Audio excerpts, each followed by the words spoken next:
I got this pretty cool old Deucetone Rat here that just removed the back of because channel A, the switch isn't working properly, so I'm just going to replace it, and I thought I'd document it. I don't know why, because this is the sort of content, ugh, I hate that word, that nobody gives a shit about. So I'm expecting only the true nerds will watch this.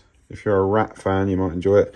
I believe this Deucetone is a fairly rare one because it's got these old USA Rat style knobs before they switched over to the more modern style. But it must have been made in a transitionary period where they were still using those, but they'd already switched over to OP07 op amp, which you can see there. There's two OP07s in here. I don't know if the Deucetone's ever used LM308. Maybe someone can tell me, because I'm not sure. But yeah, I'm going to get on with this now and show you how to change the switch in a Rat. So now I've started this, I just realised what a ball ache it's probably going to be. And I think because it's going to be such a ball ache, I might as well replace both the switches, just because the switches they used to use were shit and they always failed. So yeah, I might do that. This is going to be a massive ball ache because these switches here that switch the diodes are riveted in, so they're not going to come out. So what that means is I'm probably going to have to bend the enclosure slightly to get the circuit boards out, but we'll see. So I've got it all undone. I've just marked the jacks out and in, because they do them in a stupid order on this pedal, and it just makes it easier to see at a glance. So now I've got to try pull these out and see if I can get the circuit board out. Oh yeah, I forgot they go in there to keep the jacks from twisting. Yeah, as I suspected, they've not made this easy at all, because these diode switches here are almost touching the potentiometer there, so it makes it incredibly difficult to get these circuit boards out. So as I said before, I'm probably going to have to bend this somehow like this a bit.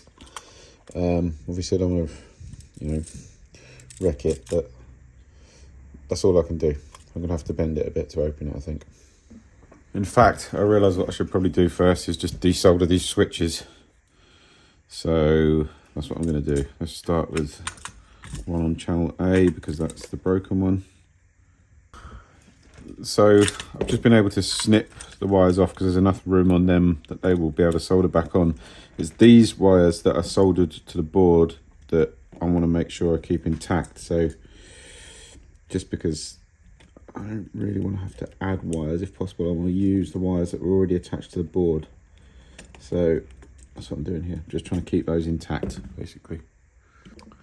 So again, I'm just going to cut these wires because there's enough length on them that I can just strip them and solder them back where they need to go. Get that one entirely because it's in the way. There we go, that's the last one freed. So hopefully I can get these circuit boards out now and mount the new switches to the boards. Okay, I've encountered a problem. I can't get the boards out. I can't really, it's too difficult to bend the steel enclosure enough to get it past these switches here. So I'm gonna have to go and get a spanner and try and get these switches off by putting it down there and seeing if I can do it like that. Success, sort of. I managed to get in there with these. Loosen the nut. I should be able to get this off now. It should be okay. Ta-da! Bin. Now I've got to somehow try and get this spacer in and the nut back on top. How am I going to do this? We'll figure it out. Okay, got the spacer in. I'll try and go in with this nut now. Sweet! Right, now a little bit of patience stirring it up. Yeah. Boom! There we go. So I managed to get these in. They're all tightened up. So now it's just to get the jacks back in and solder them up. So that's everything back in place, jacks and knobs. So I'm just going to wire the switches back together. And I'm just going to consult my photos. I took some photos before so I could remember where everything goes. I've got them open on my computer.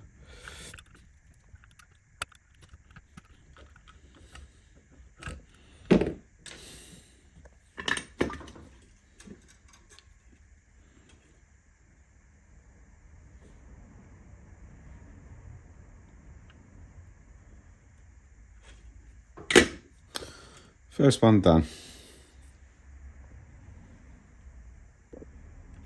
Just going to trim back a bit of this wire to make this next connection. Just expose a bit of that. Tin it. Need a new tip on this iron.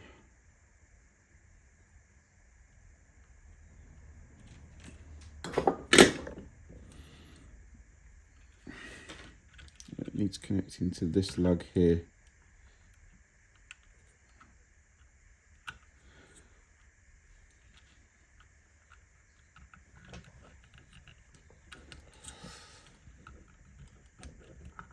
So I've just dug out a roll of the same coloured stranded wire to make this connection here, because this one's got to go here, and if you remember before there was another white one that connected this lug to this lug here. So I'm going to try and make that connection with the same colour. I should just jumper across there. Actually, that's a bit... something like that. Tune it again.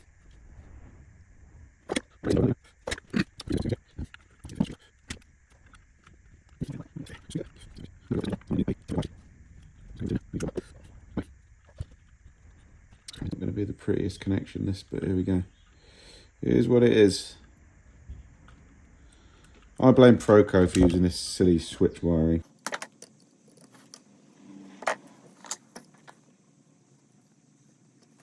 Done. That's one done. We are going to move on to the next one now. Just about to make the last connection.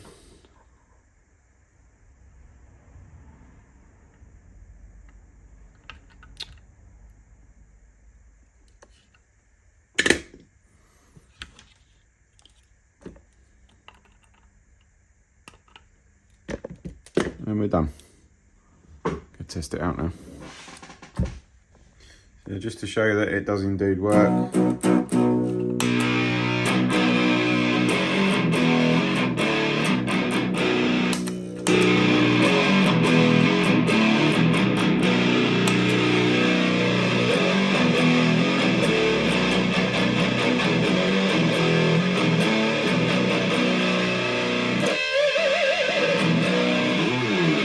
There we go. Should last another however many years.